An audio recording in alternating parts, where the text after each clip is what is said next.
ඔබ සතු වටිනා දේ හා ඔබ වටිනා ලෙස උපයාගත්තේ අඥානයන්ට හා ද්‍රෝහීන්ට දීමෙන් වළකින්න.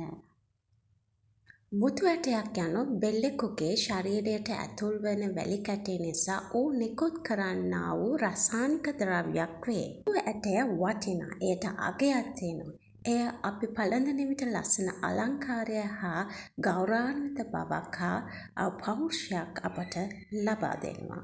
බයිබලානුකූලව ගත්තොත් දෙවියන් වහන්සේ ඔබට දෙන කැඳවීමක්, ආලේපයක්, දීමනාවක්, දේවදරුකමේ ආධිපත්‍යයත් මෙයට ඇතුල් වේ.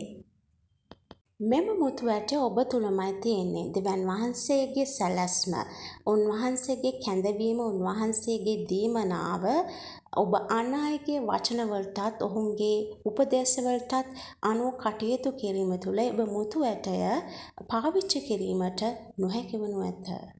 ඔබ දෙවියන් වහන්සේ සමග යන ආත්මික ගමන තුළ ඔබ ගොඩනගාගත් ආත්මික නිලතලයන් හා ධර්මිෂ්ඨකමක් තිබේ. සමහර විට ඔබට මුණ ගැහෙන පුද්ගලයන් ඔබගේ නිලතලය හා ධර්මිෂ්ඨකම ඔවුන්ගේ වාසිය තකා ඔබව වැරදි ලෙස වැරදි ක්‍රියාවලට ඔබව යොදවා ගන්න පුළුවන්.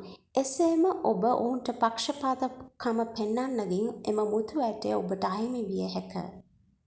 මෙම මුතු ඇටය ඔබ ක්‍රිස්තියානි ජීවිතය තුළ එකතු කරත් ආශිර්වාද හා දේව රහස ආත්මික තලයන් වේ. ඔබ අන් අය සමග මේ රහස් බෙදා ගැනීමේදී ඔවුන් ඒවා සුරාගෙන ඔවුන්ගේ දෙයක් බවට ප්‍රකාශ කරති.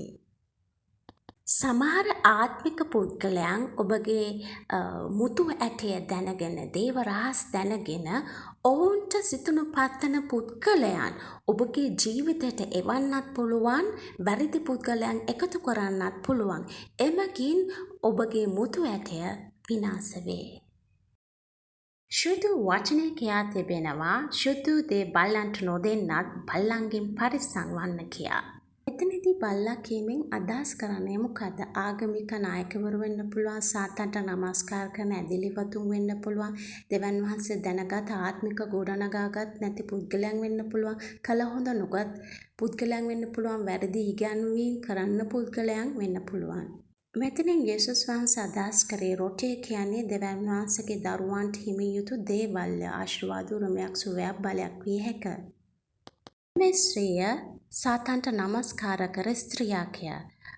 දේව ආශිර්වාදය තුළ තව කෙනෙකු ආශිර්වාද වීමත් බල ගැන්විය හැකි බව ඇය දැනන් සිටියා.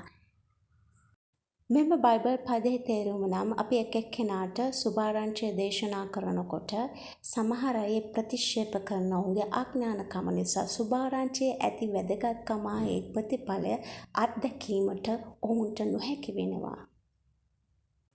ඔබ දෙමාපියෙක් වශයෙන් එක් දරුවාට කළ යුතු යුතුයකම් හා වගකීම් ඉටු කළ යුතුය. ඔවුන්ට හරි මාර්ගයේ පෙන්විය යුතුය.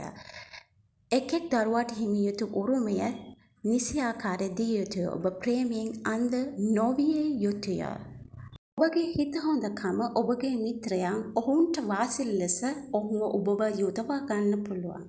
එලෙසම ඔබ වැරදි මිත්‍රයන් ඔබගේ ජීවිතයේ එක්කිරීම තුළ වැරදි සිතුවිලි, වැරදි ගුණාංග, වැරදි පුරුදු, අයහපත් ජීවන රටාවක් ඇති වෙන්න පුළුවන්. සමහර ආත්මික සභාව තුළ දේව සැලැස්ම, වටිනාකම යම්කිසි එළිදරව්වක් තුළින් යම්කිසි දෙදෙනෙකුට ප්‍රකාශ කරයි. එක්කෙනෙක් ඒ පිළිගන්නේ නැහැ.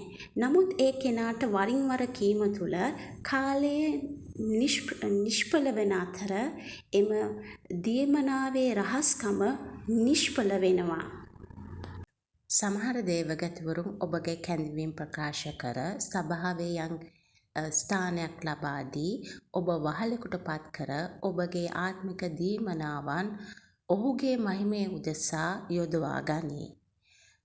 ශුද්ධාත්මයන් වහන්සේ විසින් නියම කළ ලද සේවය කිරීමේදී එතනදී ඔබ අපහසුතාවයට හා සිරවීමට ලක්වේ.